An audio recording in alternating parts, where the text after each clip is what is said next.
போங்க, உள்ள போங்க. வெளியே போறதுக்கு அப்படிலாம் வெளியே போக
அனைவருக்கும் காலை வணக்கம். தந்தை மகன் தூயாவியாரின் பெயராலே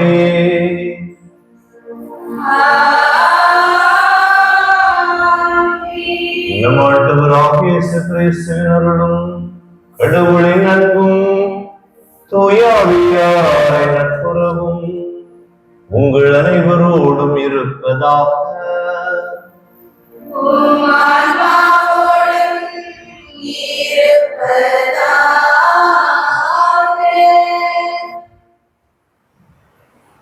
அருளின் காலமாம் சபக்காலத்தில் 4வது ஞாயிற்று திருப்பலியை சிறப்பித்தவர்களை கொண்டுள்ள அனைத்து இறைவர்களை புனித பேரு, புனித பவுல், அன்பியங்கள் அறிவுடன் வரவேற்கிறோம். இந்திய நாளில் மைய சிந்தனை கண்ணிலை மறந்து வாழ்வும் வயலை போர் என்பதாகும். ஆசை தவிர்த்து புதிய நம்பிக்கையுடன் மனமாறி அனைவரையும் மன்னித்து இறைவனோடு உறவாக வாழ இந்த வார பயணத்தை நாம் தொடங்கினோம். அன்று உடைத்த வீடுகள், உடையாத உறவுகள், இன்று உடையாத வீடுகள், உடைத்த உறவுகள். உடைத்த பாதைகள் ஒட்டாததை போன்று உடைத்த உறவுகள் சேராமல் இருப்பது என்றால் கண்ணிலை அறியாமல் பயணமாகும் நாம் வளரால் காயப்பட்டதையும் தோல்வியை தழுவதையும் மறக்க முடியாமல் மனதுக்குள்ளேயே மடிந்து கொண்டிருப்பதனால்தான்.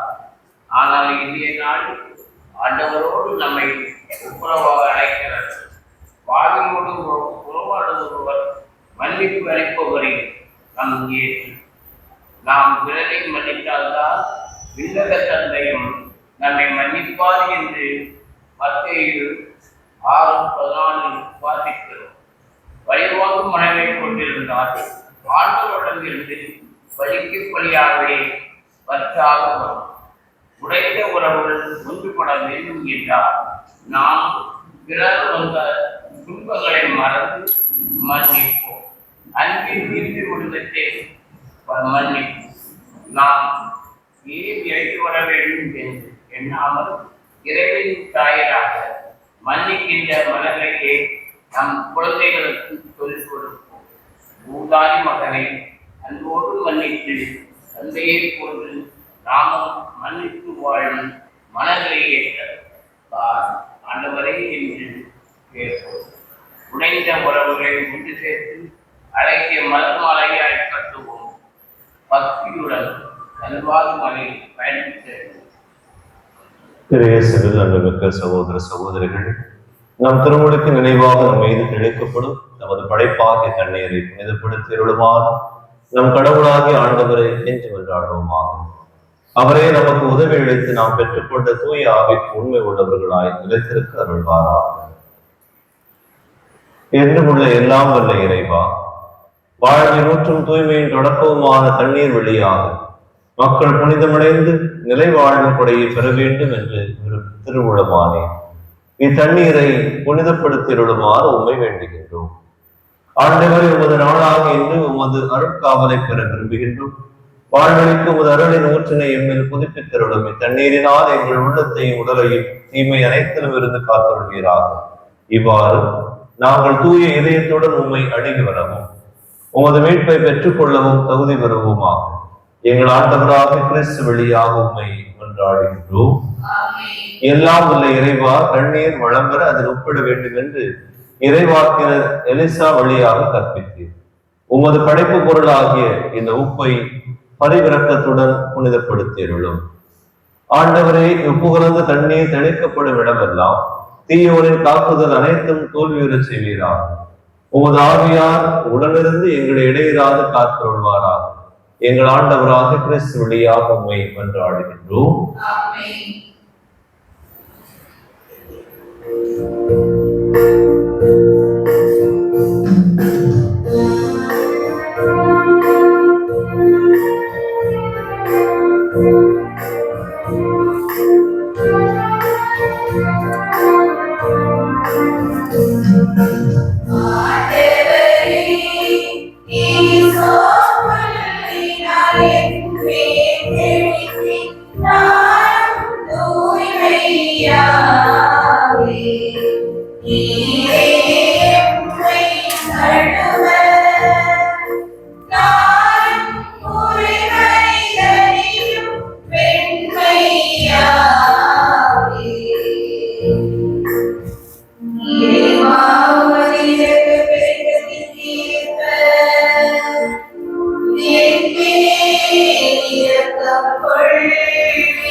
எல்லாம் வல்ல இறைவன் நம் பாவங்களிலிருந்து நம்மை தூய்மைப்படுத்துவாராக. இந்த நற்கருணை கொண்டாட்டத்தின் வழியாக அவர் நம்முடைய ஆட்சியின் விருந்தில் பங்கு கொள்ள நம்மை தகுதி பெறச் செய்வாராக. மன்றாடுவோமாக. இறைவா, மனிதனான வாக்கின் வழியாக மனித குலத்தின் ஒப்புரவை வியத்தகு முறையில் செயல்படுத்துகின்றேன். அதனால் ஆரம்பிக்க இறை பற்றாலும் உயிர்களுக்குள்ள நம்பிக்கையால் வரவிருக்கும் பெருவிழாவிற்கு கிறிஸ்தவ மக்கள் விரைந்திட ஆற்றல் பெற அருள் புரிவீராக. எங்கள் ஆண்டவராகிய கிறிஸ்து வழியாக உம்மை மன்றாடுகின்றோம்.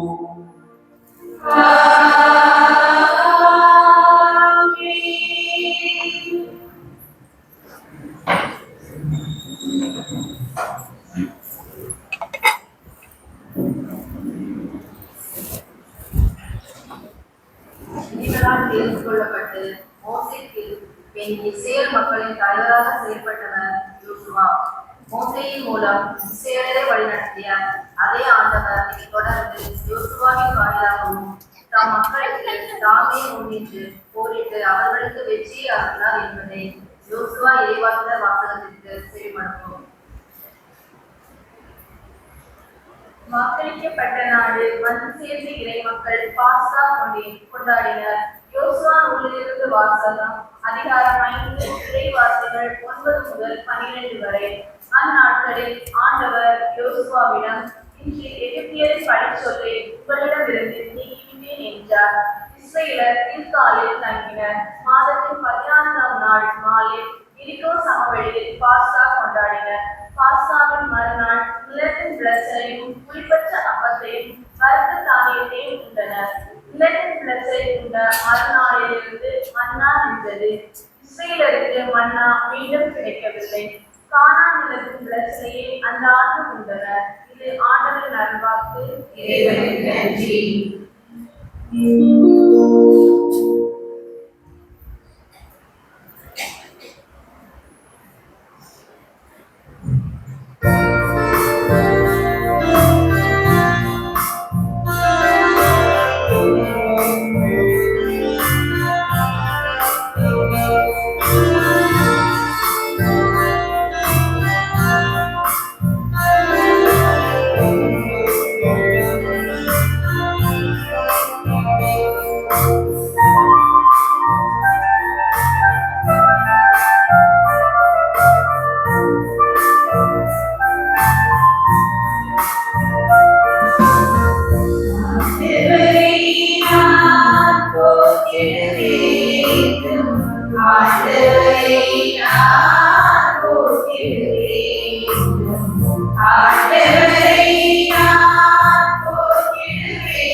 இந்த ஃபேனை இந்த சைடுல மாற்றி வச்சுட்டு அந்த ஃபேனை அந்த பக்கம் இன்னொரு ப்ளக் பாயிண்ட் இருக்கலாம், அதுல கொடுத்து நீங்க இந்த பக்கம் தள்ளி வந்துருங்க. ப்ளக் பாயிண்ட் பக்கத்துல அந்த ஃபேனை அந்த தூபம் இருக்குல்ல அதுக்கு நேரம் வச்சு விடு.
ஆண்டவரை நான் போற்றி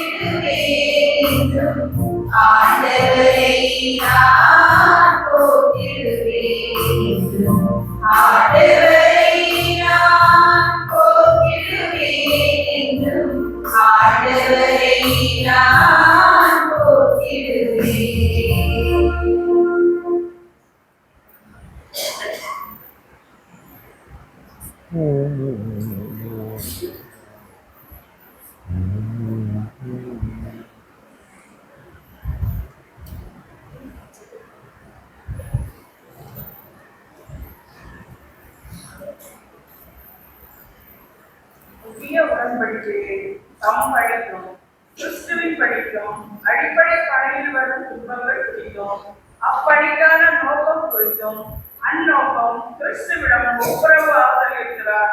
புனித பவுல் 2 கொரிந்தியருக்கு எழுதிய திருமுகத்தில் வாசிக்க கேட்போம்.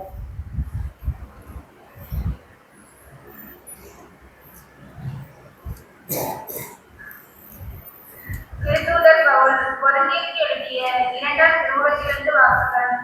அதிகாரம் 5 இறைவார்த்தைகள் 17 முதல் 21 முடிய. சகோதர சகோதரிகளே, ஒருவர் கிறிஸ்துவோடு இணைந்திருக்கும் போது அவர் புதிதாக படைக்கப்பட்டவராய் இருக்கிறார். பழையன கழிந்து புதியன புகுந்த அன்றோ. இவையாவும் கடவுளின் செயலே. அவரே கிறிஸ்துவின் வாயிலாக நம்மை நம்மோடு ஒப்புரவாக்கினார். ஒப்புரவாக்கும் திருப்பணியிலும் நமக்கு தந்துள்ளார். உலகினரின் குற்றங்களை பொருத்தப்படாமல் கடவுள் கிறிஸ்துவின் வாயிலாக அவர்களை தம்மோடு ஒப்புரவாக்கினார். அந்த ஒப்புரவு செய்தியை எங்களிடம் ஒப்படைத்தார். எனவே நாங்கள் கிறிஸ்துவின் தூதுவர்களாய் இருக்கிறோம். கடவுளே எங்கள் வாயிலாக வேண்டுகோள் இருக்கிறார். ஆகவே கடவுளோடு ஒப்புரவாகுங்கள் என்று கிறிஸ்துவின் சார்பில் நாங்கள் மன்றாடுகிறோம். நான் கிறிஸ்து வழியாக நமக்கு ஏற்புடையவராகுமாறு கடவுள் பாவமடையாத அவரை பாவனையை ஏற்க செய்தார். இது ஆண்டவர் வழங்கும் அறிவாக்கு.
ஆண்டவர் உங்களோடு இருப்பாராக.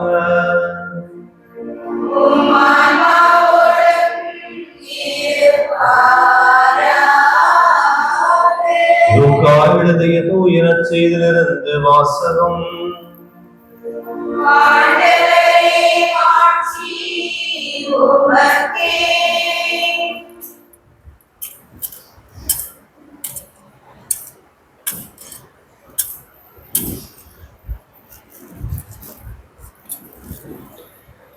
அதிகாரம் 15 இறை திருவார்த்தைகள் 1 முதல் 3 மற்றும் 11 முதல் 32 முடிய. வழிதண்டுவோர் பாவிகள் யாவரும் இயேசு சொல்வதை கேட்க அவர்கள் நெருங்கி வந்தனர். பரிசேயரும் மறைநூல் அறிஞரும் இவர் பாவிகளை வரவேற்று அவர்களோடு உணவருந்துகிறாரே என்று முணுமுணுத்தனர். அப்போது அவர் அவர்களுக்கு இந்த ஊமையை சொன்னார். ஒருவருக்கு 2 புதல்வர்கள் இருந்தார். அவர்களுள் இளையவர் தந்தையை நோக்கி, அப்பா, சொத்தில் எனக்குரிய பங்கை தாரும் என்றார். அவர் சொத்தை அவர்களுக்கு பகிர்ந்தளித்தார். சில நாட்களுக்கு இளைய மகன் எல்லாவற்றையும் திரட்டிக் கொண்டு தொலைநாட்டிற்கு நெடும் பயணம் மேற்கொண்டார். அங்கு தாறுமாறாக வாழ்ந்து தம் சொத்தையும் பாழாக்கினார். அனைத்தையும் அவர் செலவழித்தார். பின்பு அந்த நாடு முழுவதும் கொடிய பஞ்சம் ஏற்பட்டது. அப்பொழுது அவர் வறுமையில் வாடினார். எனவே அந்நாட்டு குடிமக்களுள் ஒருவரிடம் அண்டி பிழைக்க சென்றார். அவர் அவரை பன்றி மேய்க்க தம் வயிர்களுக்கு அனுப்பினார். அவர் பன்றிகள் தின்னும் நெற்றுகளால் தம் வயிற்றை நிரப்ப விரும்பினார். ஆனால் அதை கூட அவருக்கு கொடுப்பார் இல்லை. அவர் அறிவு தெளிந்தவராய், என் தந்தையின் கூலி ஆட்களுக்கு தேவையான மிகுதியான உணவு இருக்க நான் இங்கு பசியால் சாகிறேனே. நான் புறப்பட்டு என் தந்தையிடம் போய், அப்பா, கடவுளுக்கு உமக்கு எதிராக நான் பாவம் செய்தேன். இனிமேல் நான் உம்முடைய மகன் எனப்பட தகுதியற்றவன். உம்முடைய கூலி ஆட்களும் ஒருவராக என்னை வைத்துக் கொள்ளும் என்பேன் என்று சொல்லிக் கொண்டார். உடனே அவர் புறப்பட்டு தம் தந்தையிடம் வந்தார். தொலையில் வந்து கொண்டிருந்த போதே அவர் தந்தை அவரை கண்டு பரிவு கொண்டு ஓடி போய் அவரை கட்டி தழுவி முத்தமிட்டார். மகனோ அவரிடம், அப்பா, கடவுளுக்கு உமக்கும் எதிராக நான் பாவம் செய்தேன். இனிமேல் நான் உம்முடைய மகன் எனப்பட தகுதியற்றவன் என்றார். தந்தை தம் பணியாளர்களை அழைத்து நோக்கி, முதல் தரமான ஆடையை கொண்டு வந்து இவனுக்கு உடுத்துங்கள். இவனுடைய கைக்கு மோதிரமும் காலுக்கு மிதியடியும் அணிவியுங்கள். கொழுத்த கந்தை கொண்டு வந்து அடியுங்கள். நாம் மகிழ்ந்து விருந்து கொண்டாடுவோம். ஏனெனில் என் மகன் இவன் இறந்து போயிருந்தான், மீண்டும் உயிர் பெற்று வந்துள்ளான். காணாமல் போயிருந்தால் மீண்டும் கிடைத்துள்ளான் என்றார். அவர்கள் மகிழ்ந்து விருந்து கொண்டாட தொடங்கினார்கள். அப்பொழுது மூத்த மகன் வயலில் இருந்தார். அவர் திரும்பி வீட்டை நெருங்கி வந்து கொண்டிருந்த போது ஆடல் பாடல்களை கேட்டு ஊழியர்களுள் ஒருவரை வரவழைத்து இதெல்லாம் என்ன என்று வினவினார். அதற்கு ஊழியர் அவரிடம், உன் தம்பி வந்திருக்கிறார். அவர் தம்மிடம் நலமாக திரும்பி வந்திருப்பதால் உன் தந்தை கொழுத்த கன்றை எடுத்திருக்கிறார் என்றார். அவர் சினமுற்று உள்ளே போக விருப்பம் இல்லாததால் உடனே அவருடைய தந்தை வெளியே வந்து அவரை உள்ளே வருமாறு கெஞ்சி கேட்டார். அதற்கு அவர் தந்தையிடம், பாரும், இத்தனை ஆண்டுகளாக நான் அடிமை போன்று உமக்கு வேலை செய்து வருகிறேன். உன் கட்டளைகளை ஒருபோதும் மீறியதில்லை.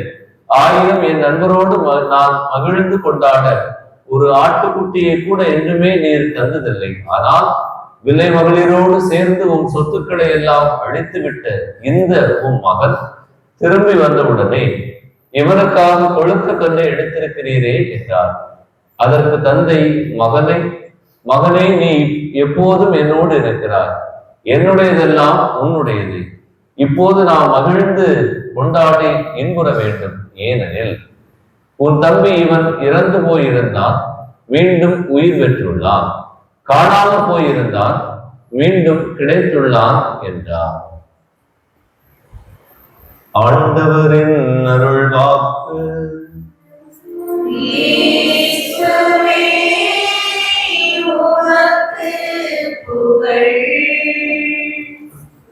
இயேசுவில் அன்புமிக்க சகோதர சகோதரிகளே, தவக்காலத்தில் நாம் பல்வேறு வகையான நற்பண்புகளை நமதாக்கிக் கொள்வது அல்லது புதுப்பித்துக் கொள்வது வழக்கம். எனவே அதன் வரிசையில் இந்த மன்னிப்பு என்பது தவக்காலத்தில் முதன்மையாக இருக்கிறது. ஏனென்றால் ஆண்டவர் இயேசு கிறிஸ்து சிலுவை மரத்திலே தன் இன்னுயிரை விடுகின்ற அந்த பொழுதிலும் கூட தனக்கு எதிராக வெகுண்டெழுந்து தன் மீது குற்றப்பழி சுமத்தி தன்னை அடித்து நொறுக்கி முள்முடி வைத்து அவரை அவமானப்படுத்தி சிலுவையை கொடுத்து ஆடைகளை கிழித்து அரை நிர்வாணமாக ஆணைகளால் சிலுவை மரத்தில் அரைந்து தூக்கி தொங்கவிடப்பட்ட அந்த மனிதர்களை எந்த விதமான சலனமும் எந்த விதமான ஐயப்பாடும் இல்லாமல் இறைமகன் இயேசு தந்தையே, இவர்கள் செய்வது என்னவென்று அறியாமல் செய்கின்றார்கள், இவர்களை மன்னியும் என்று அவர்களுக்கு மன்னிப்பை கொடுக்கிறார். இதைத்தான் ஆண்டவர் பழைய ஏற்பாட்டிலே உன்னுடைய பாவங்கள் குற்றங்களை எல்லாம் கிழக்கிலிருந்து மேற்கு எந்த அளவிற்கு தூரமானதோ அதே போன்று நான் தூரமாக வைத்துள்ளேன் என்று அவர் கூறுகிறார். ஆண்டவர் இரக்கமும் பரிவும் கொண்டவர், சினம் கொள்ள தயங்குபவர், அவருடைய பேரன்பு என்றுமே முடிவுறாது என்று சொல்லப்படுகின்ற அந்த வார்த்தைகளைப் போல கடவுளுடைய பேரன்பு இந்த உலகில் இருந்து கொண்டே இருக்கும். அதை மன்னிப்பின் வழியாக வெளிப்படுத்திக் கொண்டே இருக்கிறார். அந்த மன்னிப்பை தான் நாம் திருவிவிலியம் முழுவதுமாக பார்க்கிறோம். ஏசா யாக்கோபினுடைய அந்த மன்னிப்பின் நிகழ்வு, அல்லது இந்த யோசேப்பும் அவரோடு இருந்த அந்த சகோதரர்களுடைய மன்னிப்பு, அல்லது சவுலுக்கும் தாவீதுக்கும் இடையே இருந்த அந்த மன்னிப்பினுடைய முதன்மை, அல்லது ஆண்டவர் இயேசு கிறிஸ்து தன்னை துன்புறுத்திய மனிதர்களை மன்னித்தது என விவிலியத்தில் பல்வேறு மனிதர்கள் தனக்கு எதிராக வெகுண்ட மனிதர்களை எல்லாம் மன்னித்ததை நாம் பார்க்க முடிகிறது. அதோடு சேர்த்து நாம் வாழுகின்ற இந்த உலகில் வாழ்ந்து சென்று புனித நிலைக்கு உயர்த்தப்பட்டிருக்கின்ற புனிதர்களும் இந்த மன்னிப்பை நமக்கு சொல்லித் தருகின்றார்கள். புனித மரியை குறைச்சி தன்னை துன்புறுத்திய மனிதனை மன்னித்தார். புனித நிலைக்கு உயர்த்தப்பட உள்ள அருட் சகோதரி ராணி மரியா தன்னை கத்தியால் கொண்ட மனிதரை அவர் மன்னித்ததோடு அல்லாமல் தன் தாயும் சகோதரியும் அவரை ஒரு சகோதரனாக ஏற்றுக்கொள்கின்றார்கள். புனித லோயாலா இக்னாசியா தன் இல்லத்தில் வைத்து தன் இல்லத்தில் உள்ள பொருட்களை எல்லாம் திருடி சென்ற மனிதனை மன்னித்து அவனுக்கு இவர் மருத்துவம் கொடுத்தார். அதோடு இல்லாமல் நம்முடைய புனிதராக உயர்த்தப்பட்டிருக்கின்ற புனித ஜான் பால் தன்னை சுட்ட அந்த மனிதனை அவர் மன்னித்து ஏற்றுக்கொண்டார்.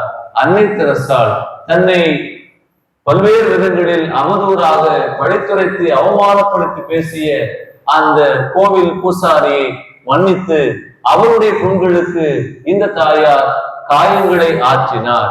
அது போல் இருக்கின்ற நமது திருத்தந்தை பல நூற்றாண்டுகளுக்கு முன்பாக இந்த கத்தோலிக்க திருவை சூடான் நாட்டு மக்களுக்கு செய்த அந்த துன்ப துயரங்களை எல்லாம் நினைத்து பார்த்து அந்த குற்றங்களுக்கு எல்லாம் மன்னிப்பு கேட்கும் வண்ணமாக நமது திருத்தந்தை அங்கு சென்று அந்த நாட்டு தலைவர்களுடைய பாதங்களில் விழுந்து எங்களை மன்னித்துக் கொள்ளுங்கள், நாங்கள் உங்களுக்கு செய்த தண்டனைகள் குற்றங்கள் அதிகம் என்று மன்னிப்பு கேட்டார்.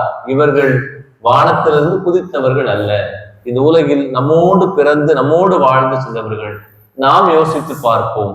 பல நேரங்களிலே நாம் விரும்புகின்ற ஒரு முதன்மையான செயல்பாடு, நான் எந்த தவறு செய்தாலும் அவள் என்னை மன்னிக்க வேண்டும், நான் எப்படிப்பட்ட வார்த்தையை பேசியிருந்தாலும் அவர்கள் அதை பொறுத்து கொள்ள வேண்டும் என்று நாம் எல்லோருமே மனதில் எண்ணிக்கொள்வது வழக்கம். அதே நேரத்தில் நாம் மாற்றி யோசிக்க வேண்டிய கட்டாயத்தில் இருக்கின்றோம். எப்படி என்றால், நான் என்ன செய்தாலும் பிறர் என்னை மன்னிக்க வேண்டும் என்று எண்ணுகின்ற அந்த உள்ளம் எப்போது யார் என்ன செய்தாலும் என் உள்ளமும் மன்னிக்கும் என்ற நிலைப்பாட்டிற்கு வர உள்ளது என்பதுதான் இன்று நமக்கு விடுக்கப்படக்கூடிய சவாலான அறைகூவல். எனவே இந்த சவாலுக்கு நான் பிறரை மன்னிக்க, என்னை காயப்படுத்தியவனை, கடினப்படுத்தியவனை, வசைமொழி பேசியவனை, புறம் கூறியவனை, என்னை அடித்தவனை, உதைத்தவனை, என்னோடு மனத்தாளனோடு இருக்கின்ற மனிதரை உண்மையிலேயே மன்னிக்க தெரிகிறது என்றால் இந்த தவக்காலம் மன்னிப்பின் தவக்காலமாக மாறும். அந்த காலத்தை நோக்கி பயணிப்போம். 1000 சுற்றுமடலுக்கு செவிமெடுப்போம். பசிப்பினி ஒழிப்பு ஞாயிறு. இயேசுவில் என் அன்பிற்கினே இறை மக்களே, வாழ்வை வளப்படுத்தும் இறை தந்தையின் அன்பும் பிறர் வாழ தன்னுயிர் தந்த இயேசு கிறிஸ்துவின் அருளும் நன்மையை நோக்கி வழிநடத்துகின்ற தூய ஆவியாரின் ஆற்றலும் உங்களோடு என்றும் இருப்பதாகும். புனிதமான தவக்காலத்தில் இயேசுவின் படிப்பினைகளை அடையாளமாக கொண்டு நம்மையே நாம் சுய பரிசோதனை செய்து தியானித்து மாண்ட விடியலை நோக்கி பயணத்தில் நம்மை இணைத்துக் கொள்ள முயற்சிப்போம். இதனை நமது திருத்தந்தை பிரான்சிஸ் மிக அழகாக இவ்வாறு குறிப்பிடுகிறார். நமக்கு கொடுக்கப்பட்டுள்ள நம்பிக்கையின் சுடரை ஏற்றி திறந்த உள்ளத்தோடு நம்பிக்கைக்கான இதயத்துடன் தொலைநோக்கு சிந்தனையுடன் எதிர்காலத்தை கண்முன் கொண்டு புதிய வலிமையையும் உறுதியினையும் பெற அனைவரும் உதவ வேண்டும். பசிப்பிணிக்கு எதிராக தவக்கால பரப்புரை. எதிர்நோக்கின் பயணம் பகிர்ந்து பணிபுரிய என்பது 2025ஆம் ஆண்டிற்கான பசிப்பிணிக்கு எதிரான தவக்கால பரப்புரையின் நோக்கமாகும். தவக்காலம் தன் மரப்பின் காலம், பிறர் வாழ தன்னை தருவதுதான் உண்மையான இழத்தல் ஆகும். இந்த தியானத்தின் உச்சம் பகிர்வு என்கிற சமதர்ம பண்பிற்கு உயிர் கொடுக்கிறது. விலை கொடாமலும் கவலைப்படாமலும் செய்யப்படும் பிறரன்பு செயலில் எனக்கு நம்பிக்கை இல்லை என்கிறார் திருத்தந்தை பிரான்சிஸ். தேவைக்கு மிகுதியிலிருந்து கொடுப்பது அல்ல பகிர்வு, மாறாக அடுத்தவர் தேவையை அறிந்து உதவிடும் மனப்பாங்கு அறச்செயலாக மானுட நேயமாக விளர்கிறது. இன்றைய அவல நிலை. மனித வாழ்வுடன் வாழ ஏற்ற சூழல் என்று அவதியுறும் குடும்பங்கள் நம் நடுவில் மிகுதியாக உள்ளன. நுகர்வு கலாச்சாரத்தை ஊக்கப்படுத்தும் பொருளாதார செயற்திட்டங்கள் ஏழை பணக்கார இடைவெளி விரிவடைய செய்கிறது. முதலீடு, தொழில்நுட்பம் போன்றவை சிலரின் கைகளில் தேங்கி கிடக்கின்றன. இந்த சந்தை பொருளாதாரம் தான் பொருத்தமான வளர்ச்சி கருவி என்ற பார்வை எளிய மக்களை விளிம்பிற்கு தள்ளுகிறது. மானுட நேயமும் சகோதரத்துவம் படிப்படியாக குறைந்து சுயநலம் என்ற குறுகிய பார்வை பகிர்ந்து பணிபுரிய என்ற நமது இயல்பான பண்பை மங்கச் செய்கிறது. விவிலிய பார்வையில் பகிர்ந்து பணிபுரிய மானுடத்தை சிறுமைப்படுத்துகின்ற அனைத்து தீய சக்திகளிலிருந்து விடுதலை செய்து மனிதரை வாழ்வுடன் வாழச் செய்ய கடவுள் தம்மை இயேசு கிறிஸ்து வழியாக வெளிப்படுத்தினார். திருவிவிலிய நமக்கு தரும் இந்த பதிவுகள் நம்மை பகிர்ந்து பணிபுரிய தூண்டுகின்றன. இயேசு தேடி சென்ற மக்கள் யார்? யாரை நோக்கி அவரது கவனம் திரும்பியது? ஏழைகள், பிணியாளர்கள், பசியிட்டோர், துன்புறுத்தப்படுவோர், சிறியோர், ஒடுக்கப்பட்டோர், மாற்றுத்திறனாளிகள், பாகுபாட்டிற்கு உள்ளாக்கப்பட்டோர் போன்றவர்களே இயேசுவின் தனிப்பட்ட கரிசனைக்கும் அன்பிற்கும் உரித்தான மக்கள். பல தடவைகளில் இயேசு அம்மக்களிடம் அழாதீர், அஞ்சாதீர், துணிவோடு இருங்கள், கவலைப்படாதீர்கள் என்று கூறி தனது கரிசனையை வெளிப்படுத்தினார். இயேசு எருசலேம் ஆலயத்தின் எழில்மிகு தோற்றமும் கலையழகும் கவரவில்லை. அதற்கு மாறாக தம் பிழைப்புக்கு வைத்திருந்த 2 காசுகளை கூட காணிக்கையாக வழங்கிய ஏழை கைம்பெண்ணின் மீது அவரது கவனம் திரும்பியது. கள்வர் கையில் அகப்பட்ட சக மனிதர் போல் சமாரியர் காட்டிய பரிவுதான் அவரை பிறரிடமிருந்து பிரித்து காட்டிய மனிதனையே பண்பு எனவும் இயேசு சுட்டி காட்டுகிறார். இயேசு வாழ்ந்த கால சூழலில் மற்றவரிடமிருந்து அவரை வேறுபடுத்தி காட்டிய சிறப்பு பண்பு விளிம்பு நிலை மக்கள் மட்டில் அவர் கொண்டிருந்த பரிவும் பாசமும் எனலாம். எனவே நமது கடமையும் பொறுப்பும் உலகின் நீதி என்ற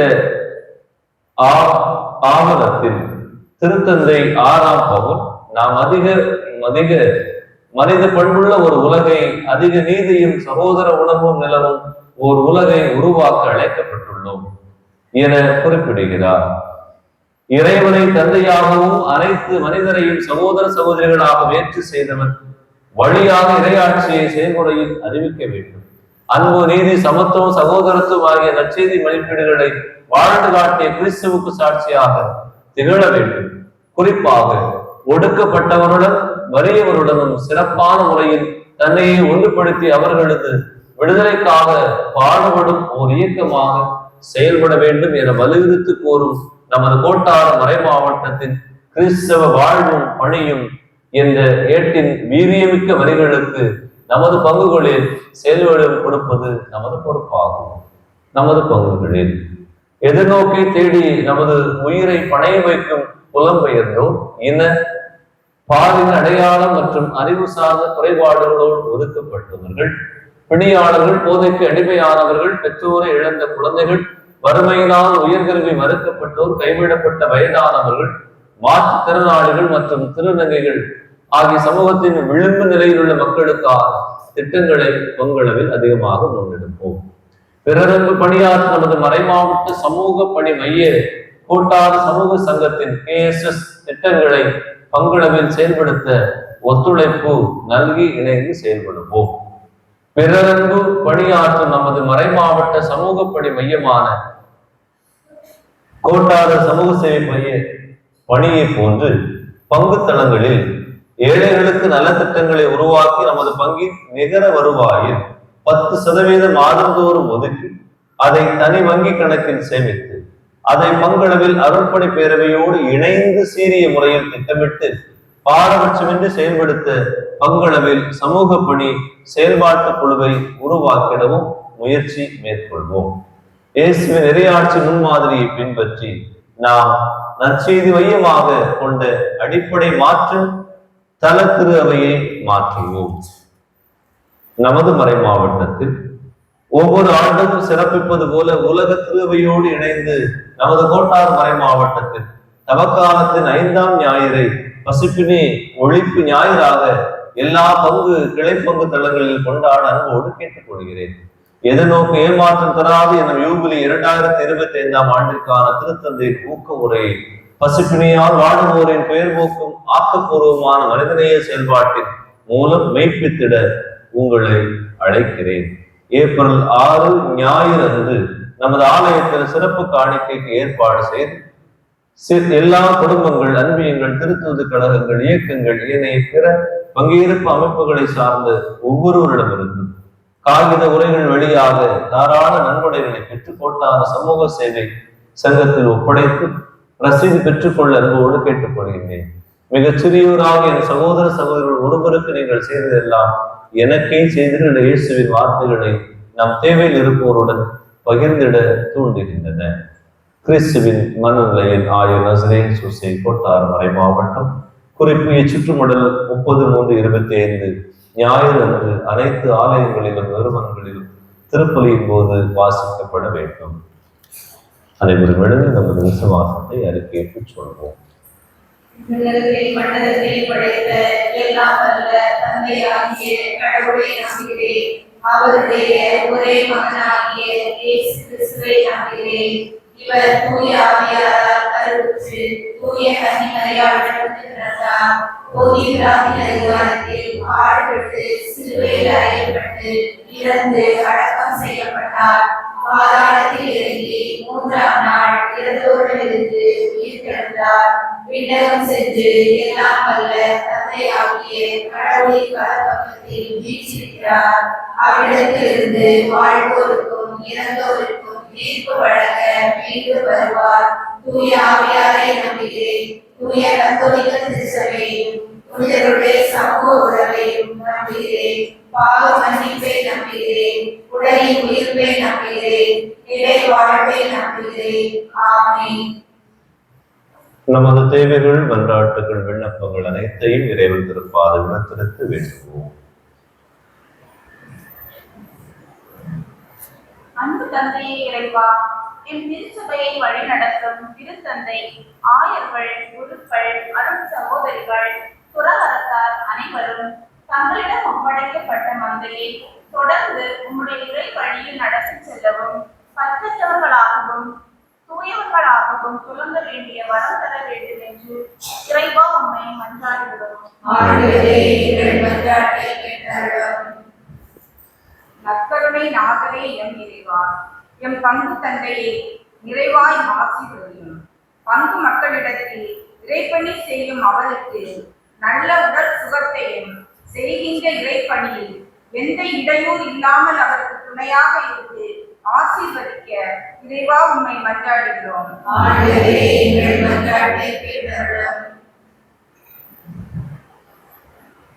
பாலின் ஊட்டி எம் இறைவா, 10, 11, 12ஆம் வகுப்பு படிக்கின்ற மாணவ மாணவியர் நல்ல மதிப்பெண்கள் பெற்றிடவும், 1 முதல் 9ஆம் வகுப்பு வரை படிக்கும் மாணவ மாணவியர் தேர்வில் முழு கவனத்தையும் செலுத்தி தேர்வில் தேர்ச்சி பெறும் பரந்தர தேவா உம்மை மன்றாடுகிறோம்.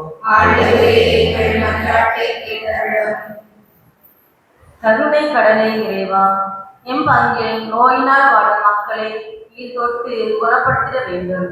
ஞாயிறு திருப்பலியில் கலந்து கொள்ளாத மக்களை திருப்பலியில் கலந்து கொள்ள செய்ய வேண்டுமென்று இறைவா உம்மை மன்றாடுகிறோம். ஒற்றுமையின் நாயகனே இறைவா, இந்த திருப்பலியை சிறப்பிக்கும் ஆசீர்வதியும். அவர்கள் பங்கில் அனைவருடன் சகோதர மனப்பான்மையுடன் ஒருவர் ஒருவரை ஏற்றுக்கொண்டு வாழவும், என் பங்கின் வளர்ச்சிக்கு வேண்டிய எல்லா நற்காரியங்களையும் வரமகிழ்ச்சியுடன் செய்திடவும் வேண்டிய வரமருள வேண்டும் என்று இறைவா உம்மை மன்றாடுகிறோம். சிறுநொடிகள் மௌனமாக நமது தனித்தேவைகளுக்காக இறைவனிடம் வேண்டும். ஆண்டவரே எங்கள் இறைவா, உமது பிள்ளைகளாகி எங்களுடைய தேவைகளை நீர் அறிவீர். உமது பிரசனமிக்க உடனிருப்பு எங்களுக்கு தந்து எங்கள் தொழில், எங்கள் வேலைகள், எங்கள் பிள்ளைகளுடைய கல்வி தேர்வுகள் அனைத்தையும் ஆசீர்வதித்து நிறைய ஆசீர்வாதத்தை தந்துள்வீராகும். நோய் நொடிகளிலிருந்து எங்களுக்கு முழு விடுதலை அருள்வீராகும். உமது பேரன்பினால் நாங்கள் என்றும் உமது பிள்ளையாக இருந்து இந்த உலகில் வாழுகின்ற போது நாங்கள் சந்திக்கின்ற இன்னல், இடையூறுகள், பிரச்சனைகள், சோதனைகள் அனைத்தையும் நாங்கள் எழுந்து நடந்து வந்து உம் திருப்பாதம் பற்றி பிடித்து உமோடு என்று ஒன்றித்து பயணிக்க அருள் தருவீராகும். மிக குறிப்பாக இந்த நாளிலே நாங்கள் சிந்திக்கின்ற மன்னிப்பிற்காக வேண்டுகின்றோம். எங்கள் குற்றங்கள் குறைகளுக்காக சிலுவை மடத்திலே நீர் உமது உயிரை விட்ட இத்தவ காலத்தில் நாங்களும் எங்களுடைய குற்றங்கள் குறைகள் பாவங்களை பிறர் மன்னிக்க வேண்டும் என்கின்ற அந்த எண்ணத்தை போலவே ஒருவர் மற்றவருடைய குற்றங்கள் குறைகள் பாவங்களை மன்னிக்க அருள் தருவீராக. இறைவனிடம் நாம் பிறருடைய குற்றங்களை மன்னிக்கவும் பிறர் நம்மை மன்னிக்கவும் இந்த நேரத்தில் அமைதியில் வேண்டுவோம்.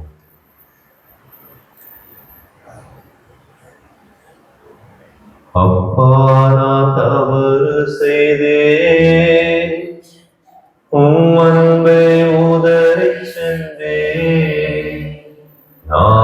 கெட்டடைந்து ஓடி வந்தே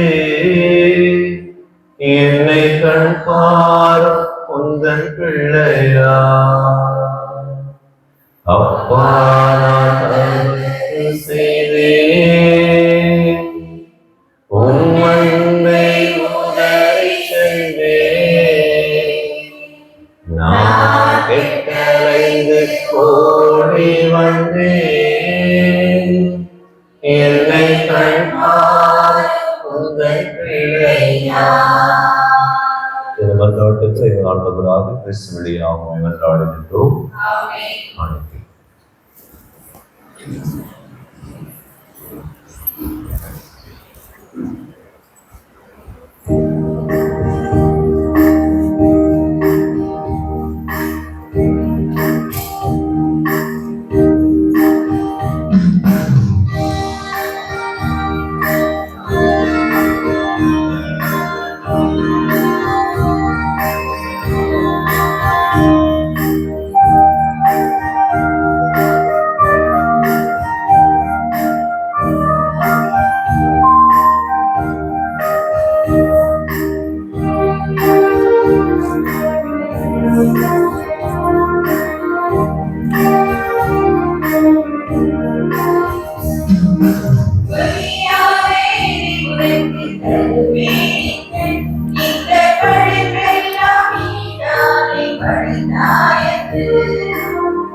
மலை முகத்தே நான்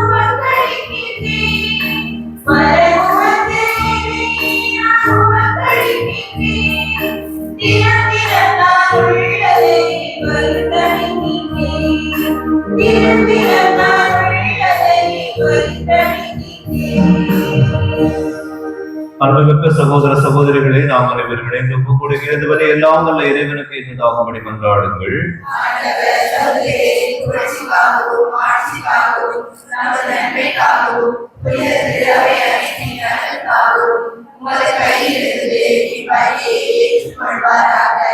ஆண்டவரை பணிவுடன் உம்மை வேண்டி நிலையான உதவியளி இக்காணிக்கைகளை பேரின்பத்துடன் ஒப்புக் கொடுக்க உம்மை தாழ்மையாய் வேண்டுகின்றோம். அதனால் நாங்கள் இவற்றை உண்மையிலேயே போற்றவும் உலகின் மீட்புக்காக நீர் எம்மை மன்னித்து ஏற்றது போல ஒருவர் மற்றவரை மன்னித்து வாழவும் ஒப்புக் கொடுப்போமாக. எங்கள் ஆண்டவராகிய கிறிஸ்து வழியாக உம்மை மன்றாடுகின்றோம்.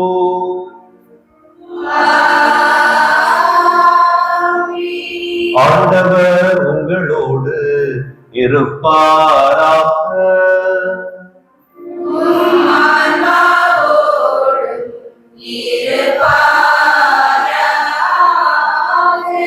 இதயங்களை வேலையே எழுப்புங்கள்.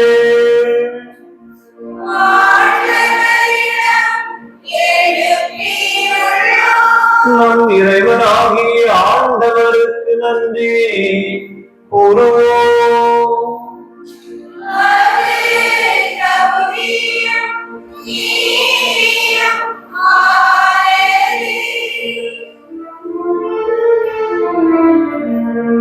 ஆண்டவரே தூயவரான தந்தையே, என்றும் உள்ள எல்லாம் வல்ல இறைவா,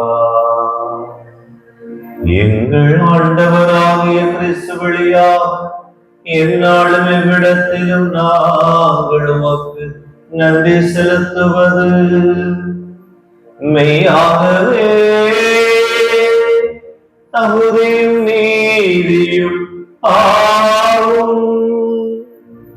எங்கள் கடமையும் மீட்புக்கு உரிய செயலுமாகும். கிறிஸ்து மனிதனானதன் மறை நிகழ்வின் வழியாக இருளில் நடக்கும் மனித குலத்தை நம்பிக்கையின் ஒளி கொண்டு வந்தார். பழைய பாவ நிலைக்கு உட்பட்டவர்களாக பிறந்தவர்களை புது பிறப்பின் கழுவுதலால் உரிமை மக்களாக ஏற்றுக்கொண்டார். ஆகவே விண்ணகத்திலும் மன்னகத்திலும் உள்ள அனைத்தும் உம்மை ஆராதித்து வணங்கி புதியதொரு மண் பாடுகின்றன. வாழ்வதில் அனைத்தோடும் நாங்களும் சேர்ந்து முடிவின்றி பறைசாற்றி சொல்லுவதாவது: தூயவர் தூயவர் தூயவர், வான்படைகளின் கடவுளாம் ஆண்டவர், விண்ணகமும் மண்ணகமும் உமது ஆட்சியால் நிறைந்துள்ளன. உள்ளங்களிலே ஓசன்னா, ஆண்டவர் பெயரால் வருகிறவர் ஆசி பெற்றவர். உள்ளங்களிலே ஓசன்னா. ஆண்டவரே நீர்மையாகவே தூயவர், தூய்மை அனைத்துக்கும் ஊற்று.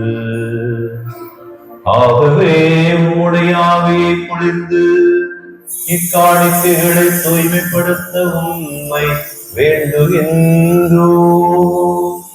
இவ்வாறு எங்கள் ஆண்டவராகிய இயேசு கிறிஸ்துவின் உடலும் இரத்தமுமாக எங்களுக்கு இவை மாறுவனவாக. அவர் பாடுபட விளங்கரைந்து தம்மை கையெழுத்த போது அப்பத்தை எடுத்து நன்றி செலுத்தி அதை பெற்று தம் சீடர்களுக்கு அளித்து அவர் கூறியதாவது: அனைவரும் இதிலிருந்து பெற்று உண்ணுங்கள், ஏனெனில் இது உங்களுக்காக படைக்கப்படும் என் உடல்.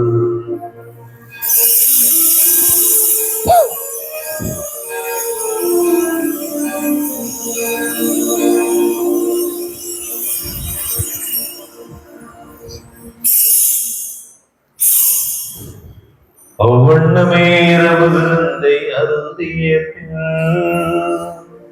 கிண்ணத்தையும் எடுத்து மீண்டும் உமக்கு நன்றி கூறி தம் சீடர்களுக்கு அழைத்து அவர் கூறியதாவது: அனைவரும் இதிலிருந்து பெற்று பருகுங்கள், ஏனெனில் இது புதிய நிலையான உடன்படிக்கைக்குரிய என் இரத்தத்தின் கிண்ணம்.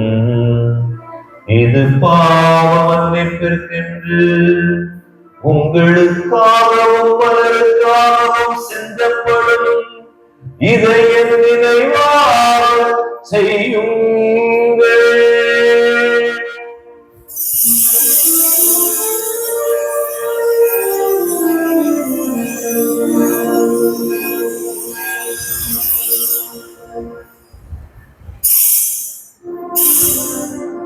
நம்பிக்கையின் மறை பொருள்.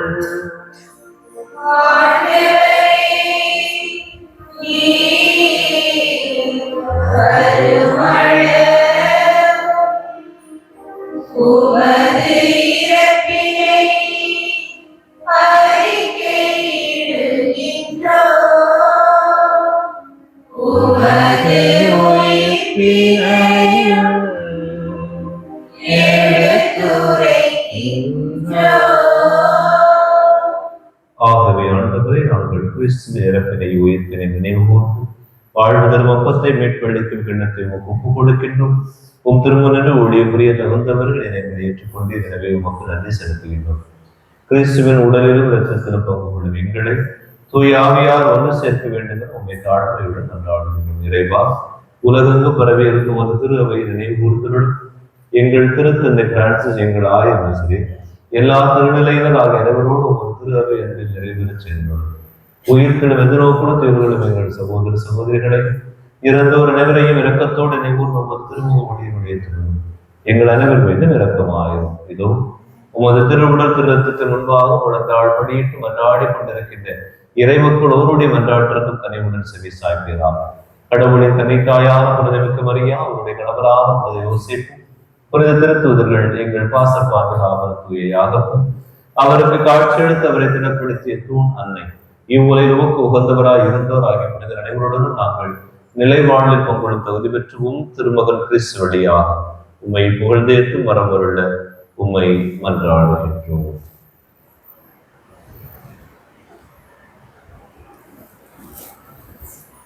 இவர் வழியா இவரோடு இவரில் எல்லாம் வல்ல இறைவனாகிய தந்தையே, தூயாவியாரின் ஒன்றிப்பில் எல்லா புகழும் ஆட்சியும் என்றென்றும் உமக்கு உரியதே.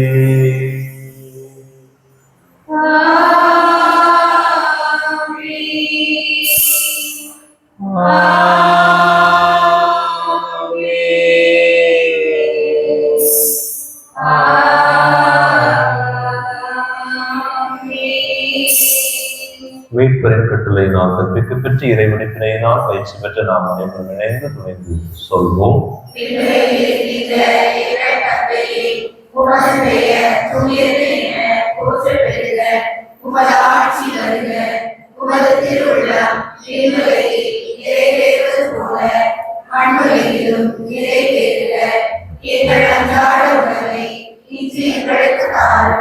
எங்களுக்கு எதிராக குற்றம் செய்வோரை நாங்கள் மன்னிப்பது போல எங்கள் குற்றங்களை மன்னியும். எங்களை சோதனைக்கு உட்படுத்தாதேயும், தீமையிலிருந்து எங்களை விடுவித்தருளும். ஆண்டவரே, தீமை அனைத்திலுமிருந்து எங்களை விடுவித்து எங்கள் வாழ்நாளில் அமைதியை கனிவுடன் அருள் உம்மை மன்றாடுகின்றோம். உமது இரக்கத்தின் உதவியால் நாங்கள் பாவத்திலிருந்து இப்போது விடுதலை பெற்று யாதொரு கலக்கமும் நலமாயிருப்போமா. நாங்கள் எதிர்நோக்கியிருக்கும் பேரின்பத்திற்காகவும் மீட்பராக இயேசு கிறிஸ்து வருகைக்காகவும் காத்திருக்கின்றோம்.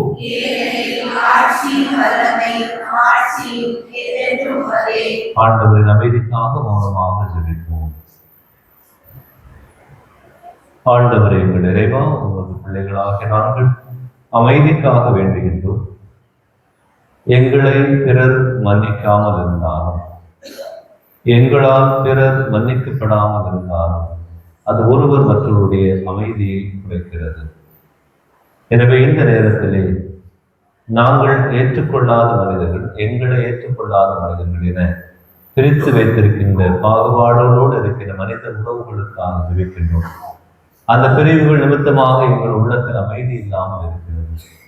எங்கள் குடும்பத்திலும், எங்கள் உடலிலும், எங்கள் இல்லங்களிலும் உமது அமைதி வந்து தங்கச் செய்வீரார். என்றென்று வாழ்ந்து ஆட்சி செய்கின்றவர் நீரே. ஆண்டவருடைய அமைதி உங்கள் அனைவரோடும் இருப்பதாக.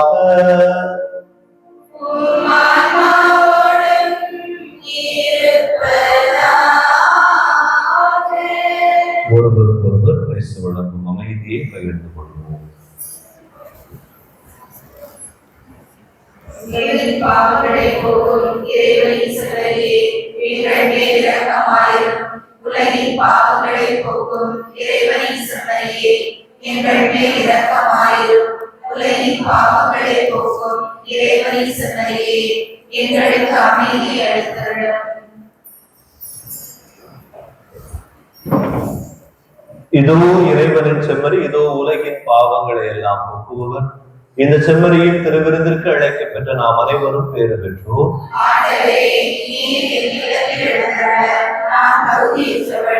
ஆனால் ஒரு வார்த்தை மட்டும் சொல்லியிருந்தோம், எனது ஆன்மா நலமடையும்.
விண்ணக தந்தையே, உம் திருமகனும் எம் சகோதரருமான இயேசு கிறிஸ்துவே, நீர் எங்களுக்கு வழங்கிய நம்பிக்கையில் தூய ஆவியார் வழியாக எங்கள் இதயங்களில் நீர் பத்தியிலே செய்த பிறருக்கு சரும் உமது ஆட்சியின் வருகைக்கான எதிர்நோக்கை எங்களில் தட்டி எழுப்புவதாக நற்செய்தியின் நெறிகளை நாளும் வளர்த்தெடுக்கும் நல்லோராய் உம் அருள் எம்மை மாற்றுவதாக.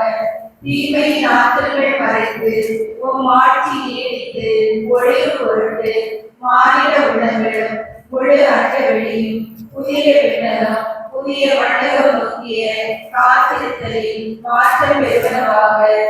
யூபிலி கொண்டாட்டத்தின் அருள் விண்ணக செல்வங்களுக்கான ஆர்வத்தை எதிர்நோக்கி திருப்பயணிகளாகிய எம்மை தூண்டி எழுப்புவதாக. அதே அருள் என் மீட்பரின் மகிழ்ச்சியையும் அமைதியையும் அகிலமெங்கும் அளிப்பதாக. என்றென்று போற்றுதற்குரிய என் கடவுளாகிய உமக்கே மாட்சியும் புகழும் இன்றும் என்றும் உரைத்தாகுக. ஆமென்.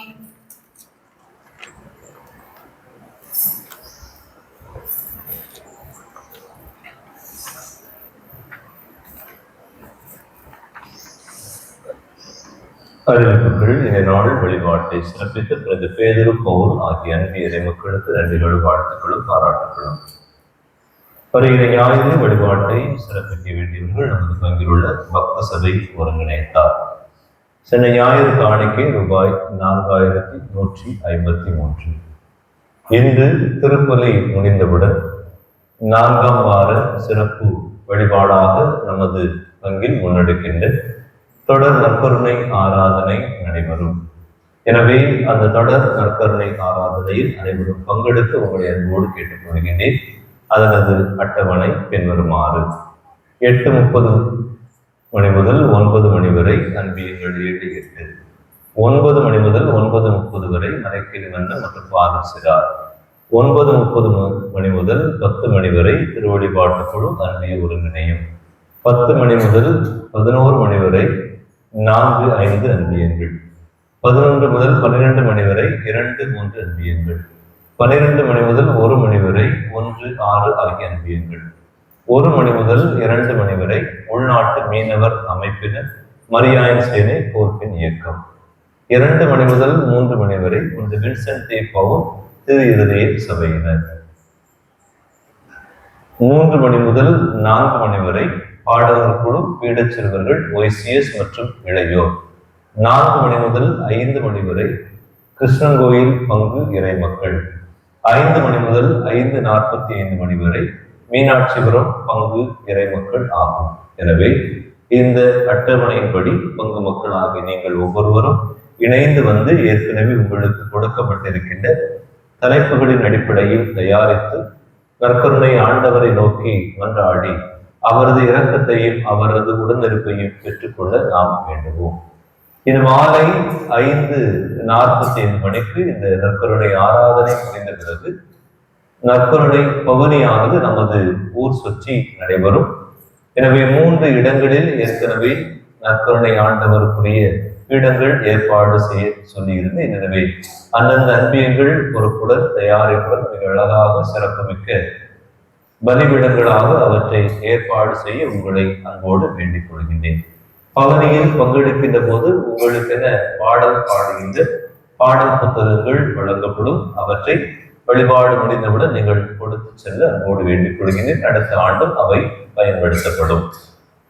வழிபாட்டுக்கு நீங்கள் வருகின்ற போது, மாலை நற்கருணை பவனிக்கு வருகின்ற போது வெண்ணிற ஆடை அணிந்து வர உங்களை அன்போடு கேட்டுக்கொள்கின்றேன்.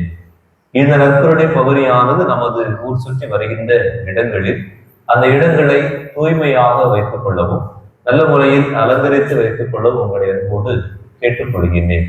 அந்த இடங்களில் இருக்கின்ற வாகனங்களை அந்த மாலை 6 மணி முதல் 7 மணி வரைக்கும் நீங்கள் மாற்றி வைத்து உதவினால் சிறப்பாக இருக்கும் என்பதையும் நினைவூட்டிக் கொள்கின்றேன். எனவே இந்த பவனியில் மக்கள் அனைவரும் தக்க தயாரிப்புடன் பங்கெடுத்து நிறையரும் நிறைய ஆசிரியை பெற்றுக்கொள்ள உங்கள் அனைவரை வேண்டுகின்றேன். முதன்மையாக எல்லோரும் பங்கெடுக்க வேண்டும். எல்லா மக்களும், இது நம்முடைய நற்கருணை ஆண்டவருடைய விழா. நற்கருணை ஆண்டவர் நமது இல்லங்கள் தேடி நமது வீதிகளுக்கு வருகின்ற இந்த நிகழ்வை நாம் சிறப்பு மிக்கதாகவும் அவருடைய ஆசீர்வாதம் நமக்கு மட்டுமல்லாமல் நம்மை சார்ந்த எல்லோருக்கும் கிடைக்கப்பெற அனைவரும் இணைந்து பங்கெடுக்க உங்களை அன்போடு கேட்டுக்கொள்கின்றேன். நாளை 31/3/25 காலை திருப்பலி நடைபெறாது. காலை 7:30 மணிக்கு திருப்பயணமானது துவங்கும். வாகனங்கள் 7:30 மணிக்கு தயாராக இருக்கும். 8 மணிக்கு வாகனம் புறப்படும். எனவே காலை 8 மணிக்கு பிறகு வாகனங்கள் இங்கு நிற்காது. எனவே மக்கள் அனைவரும் 7:30 மணி முதல் 8 மணிக்குள் நீங்கள் வந்து உங்களுடைய வாகனங்களில் ஏறிக்கொள்ள உங்களை அன்போடு கேட்டுக்கொள்கின்றேன். வாகனங்களுடைய அமைப்புகள் பின்வருமாறு: 3வது அன்பியம் 19 நபர்கள் பெயர் கொடுத்திருக்கின்றார்கள். எனவே அவர்கள் அந்த அன்பியத்திற்கு ஒரு வாகனம். 1வது அன்பியம் 5 நபர்கள், 2வது அன்பியம் 5 நபர்கள், 5வது அன்பியம் 6 நபர்கள், 16 பேர் மற்றும் அவர்களோடு சேர்ந்து 6வது அன்பியத்திலிருந்து ஒரு நபர் என 18-19 பேர் அந்த வாகனத்தில் இருப்பார்கள். அதோடு சேர்த்து 7-8 அன்பியங்களுக்கான 20 நபர்கள் இணைந்த ஒரு வாகனம் என்று 3 வாகனங்கள் அந்தந்த அன்பியங்களின் அடிப்படையில் தயார் செய்யப்பட்டுள்ளன. அந்தந்த அன்பியங்கள் அந்த இடத்தில் உங்களுடைய பெயர்களோடு அந்த வாகனத்தில் முன் யாராயினும் ஒருவர் நிற்பார்கள். எனவே அதற்குரிய இடத்தில் நீங்கள் ஏறிக்கொள்ள அன்போடு கேட்டுக்கொள்கிறேன். அங்கு வந்து எனக்கு இவரோடு தான் இருப்பேன், அவரோடு தான் இருப்பேன் என்ற கருத்துக்கள் வேண்டாம் என்பதை தெரிவித்துக் கொள்கின்றேன். நீங்கள் காலை உணவு உண்டுவிட்டு வர வேண்டும். முடியாதவர்கள் காலை உணவு கொண்டு வரலாம். வாகனத்தில் வைத்து நீங்கள் உண்டு கொள்ள உங்களை அன்போடு கேட்டுக்கொள்கின்றேன். 7 ஆலயங்களுக்கு செல்கிறோம். இறுதி ஆலயமாக பெரியகாடு ஆலயத்தில் நமக்கு மதிய உணவு, நாம் கொண்டு சென்ற உணவை நாம் அங்கு வைத்து உண்போம். மாலையில் தேவசகாயமோடு வியாகுல் அன்னை ஆலயத்தில் திருப்பலியும் நிறைவான நமது திருப்பயணத்தினுடைய நிறைவு நடைபெறும். காலையிலும் மாலையிலும் சிற்றுண்டிகள் 3 பங்களவில் இணைந்து உங்களுக்கு கொடுக்கப்படும்.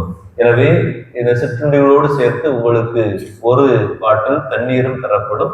நீங்கள் குடிப்பதற்கு உங்களுடைய இல்லங்களிலிருந்து தண்ணீர் கொண்டு வரவும் கேட்டுக்கொள்கின்றேன். வருகிற வியாழன் மாதத்தின் முதல் வியாழன். எனவே காலையில் 10:30 மணிக்கு திருஜெப மாலை, தொடர்ந்து திருப்பலி, நற்கருணை ஆசீர் நடைபெறும். எனவே பங்கு மக்களும் பங்கெடுத்து இறையருள் இறை ஆசிரை யாகப்பருடைய நலன்களை பெற்றுச் செல்ல உங்களை அன்போடு கேட்டுக்கொள்கின்றேன். வருகின்ற புதன்கிழமை காலையில் திருப்பலி நடைபெறும். அன்பிற்கினியவர்களே, புதன்கிழமை தவக்காலங்களில் பொதுவாக புதன்கிழமைகளில் காலையில் திருப்பலி நடைபெறும் என்பதை மீண்டுமாக உறுதிப்படுத்திக் கொள்கிறேன். வருகின்ற வெள்ளிக்கிழமை காலையில் திருப்பலி நடைபெறும். மாலையில் திருச்சிலுவை பாதை நடைபெறும். திருச்சிலுவை பாதைக்கு பிறகு திருப்பலி இல்லை. காரணம், இந்த வாரமும் அதற்கடுத்த வாரமும் நமது கிளை பங்குகள் கிருஷ்ணங்கோயில் மற்றும் மீனாட்சிபுரம் ஆகிய பங்குகளில் நான் சென்று அந்த மக்களுக்கு பெரிய வெள்ளிக்கிழமை உங்களுக்காக திருச்சிலுவை பாதையை வழிநடத்துவது போல அம்மக்களுக்குரிய திருச்சிலுவை பாதையை இந்த வாரம் கிருஷ்ணங்கோயிலிலும் அடுத்த வாரம் மீனாட்சிபுரத்திலும் நான் வழிநடத்தி அதன் நிறைவில் அவர்களுக்கான திருப்பலியையும் கொடுக்க உள்ளேன். எனவே பங்கு மக்களாகிய நீங்கள் வெள்ளிக்கிழமையில் காலையில் திருப்பலிக்கு வரவும், மாலையில் திருச்சிலுவை பாதை மட்டும் நடைபெறும் என்பதை, இந்த வாரமும் அடுத்த வாரமும் மட்டும் இவ்வாறாக இருக்கும் என்பதை தெரிவித்துக் கொள்கின்றேன். தவ காலத்தில் தர்மமே தவம், பசியுற்றோருக்கு உணவு, நமது ஒருத்தல் ஆகியவற்றின் வழியாக நீங்கள் சேகரித்து வைத்துள்ள உங்களது சேமிப்பு இந்த தவக்கால ஒருத்தல் தொகையை அல்லது உண்டியல் காணிக்கையை அன்பியங்களாக சேகரித்து வருகின்ற ஞாயிற்றுக்கிழமைக்குள் ஒப்படைக்க அன்போடு வேண்டிக் கொள்கின்றேன். அதே போன்று வருகின்ற ஞாயிற்றுக்கிழமைக்குள் ஏற்கனவே தவக்கால பெரிய வார வழிபாடுகளுக்குரிய பெயர் பட்டியல் கொடுக்கப்பட்டுள்ளன. அவற்றையும் தயார் செய்து கொடுக்க அன்போடு வேண்டிக் கொள்கின்றேன். இன்று 2 மணிக்கு மறைக்கல்வி மன்ற குழந்தைகளுக்கான மறை மாவட்ட அளவிலான தேர்வு நடைபெற உள்ளது. எனவே பிள்ளைகளை பெற்றோர் தயாரித்திருக்கின்றீர்கள், ஆசிரியர்கள் அதைவிட தயாரித்திருக்கின்றீர்கள். எனவே பிள்ளைகள் அனைவரும் மகிழ்ச்சியோடு சென்று பரிசுகளை பெற்றுவர அவர்களுக்கு வாழ்த்து கூறுகிறோம். வருகிற ஞாயிற்றுக்கிழமை 6/4/25 அன்று மதியம் 2 மணிக்கு VBS பாடத்திட்ட பயிற்சியானது மறைக்கல்வி மன்ற ஆசிரியர்களுக்கானது. VBS ஆசிரியர்களுக்காக ஏற்பாடு செய்யப்பட்டுள்ளது ஆயர் இல்லத்தில் உள்ள பள்ளிக்கூடத்தில் வைத்து. எனவே மறைக்கல்வி மன்ற ஆசிரியர்களும் புதிதாக சேரவிருக்கின்ற மறைக்கல்வி மன்ற ஆசிரியர்களும் கல்லூரி முடித்த மாணவர் மாணவியரும் அல்லது கல்லூரி படித்துக் கொண்டிருக்கின்ற மாணவ மாணவியரும் இதில் உங்களுடைய அர்ப்பணத்தையும் தியாகத்தையும் உங்களுடைய நேரத்தையும் கொடுக்க உங்களை அன்போடு கேட்டுக்கொள்கின்றேன். பெற்றோரும் உங்கள் பிள்ளைகளை ஆசிரியர்களாக அனுப்ப அன்போடு வேண்டிக் கொள்கின்றேன். வருகிற ஞாயிறு காலை 10:30 மணிக்கு பங்கு அருட்பணி பேரவை கூட்டமும், அதனைத் தொடர்ந்து 11 மணிக்கு அன்பிய ஒருங்கிணைப்பு கூட்டமும் நடைபெறும். எனவே காலை 10:30க்கு பங்கு பேரவை, 11 மணிக்கு அன்பிய ஒருங்கிணைப்பு கூட்டம். அன்பிற்கினிவர்களை நமது மறை மாவட்ட அளவிலான இறை அழைத்தல் முகாமானது ஒகேஷன் கேம்ப், மறை மாவட்ட குருக்களாக படிக்க விரும்புகின்ற மாணவ மாணவர்களுக்கான இறை அழைத்தல் முகாமானது ஏப்ரல் மாதம் 22/4/25 செவ்வாய்க்கிழமை காலை 9 மணி முதல் 24/4/25 வியாழன் மதியம் வரை நடைபெற உள்ளது. எனவே இறை அழைத்தலுக்கு உங்கள் பிள்ளைகளை 10ஆம் வகுப்பு மற்றும் 12ஆம் வகுப்பு முடித்த மாணவர்களை அனுப்பி வைக்க உங்களை அன்போடு கேட்டுக்கொள்கிறேன். யாரேனும் செல்லவிருந்தால் உங்கள் பெற்றோரோடு இணைந்து வந்து என்னை சந்திக்கவும். நீங்கள் பங்கு தந்தையினுடைய கடிதத்தை பெற்று இந்த இறை அழைத்தல் முகாமுக்கு செல்ல உங்களை அன்போடு வேண்டிக் கொள்கின்றேன். பசிப்பினி அறப்போர் ஞாயிறு, இந்த ஞாயிறு ஏற்கனவே ஆய்வுடைய சுற்றுமடலை வாசித்தோம். ஏற்கனவே தவக்கால ஒருத்தல் ஆகியவற்றுக்காக நாம் தொகைகளை, சேமிப்புகளை, ஒருத்தல் காணிக்கைகளை வாங்குவதால் இறையிறக்க ஞாயிறானை ஈஸ்டர் பெருவிழாவுக்கு பிறகு வருகின்ற இறையிறக்க ஞாயிறு திருப்பலியில் சிறப்பு காணிக்கை பிரிக்கப்பட்டு அந்த கவர் காணிக்கைகளும் சேகரித்து ஆயர் இல்லத்திற்கு கேஎஸ்எஸ்க்கு கொடுக்கப்படும் என்பதை நினைவூட்டிக் கொள்கின்றேன். அன்பிற்குரியவர்களே, திருப்பலி முடிந்தவுடன் திவ்ய நற்கருணை ஸ்தாபலானது நற்கருணை ஆராதனைக்கு எடுத்து வைக்கப்படும். அந்த ஆராதனை துவங்கிய உடனே நமது ஆலயத்தினுடைய பின்புறத்தில் நாம் கட்டிக் கொண்டிருக்கின்ற சாக்ரிஸ்ட் ஆலய திருப்பண்ட அறைக்கான வாயில் நிலைகள் இன்று நாம் நாட்டுகின்றோம்.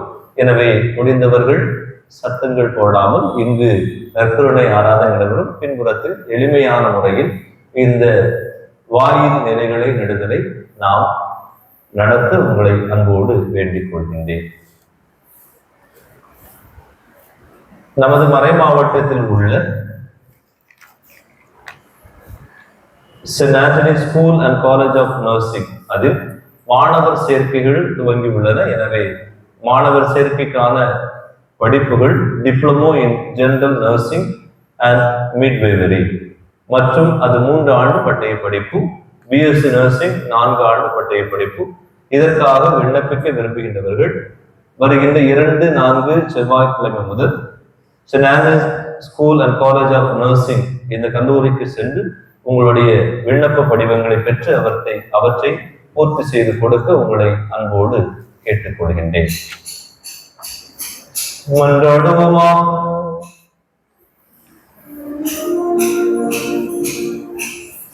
இறைவா, உமது பிள்ளைகளாகிய நாங்கள் உம்மை கனிவுடன் வேண்டுகின்றோம். இவ்வுலகு வரும் ஒவ்வொரு மனிதரையும் ஒளிர்விக்கின்றனே. எங்கள் இதயங்களை உமது அருளின் சுடரா ஒளிர்வித்தருள்வீராக. அதனால் உமது வாழ்வுக்கு தகுதியானதை விருப்பமானதை என்று நினைவில் கொண்டு உம்மை நேர்மையாக அன்பு செய்ய வலிமை பெறுவோமாக. எங்கள் ஆண்டவராகிய கிறிஸ்து வழியாக உம்மை மன்றாடுகின்றோம்.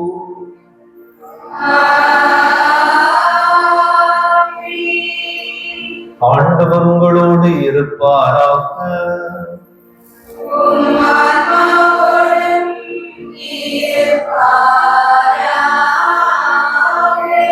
எல்லாம் வல்ல இறைவன் தந்தை, மகன், தூய ஆவியாரினால் உங்கள் அனைவரோடும் என்றும் தங்குவதாக.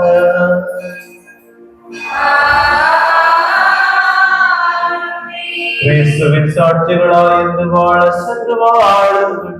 வாழ்வின் வழி துவங்கியது.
விளக்கு கோல்டு விளக்கு வைக்கணும்.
Thank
you.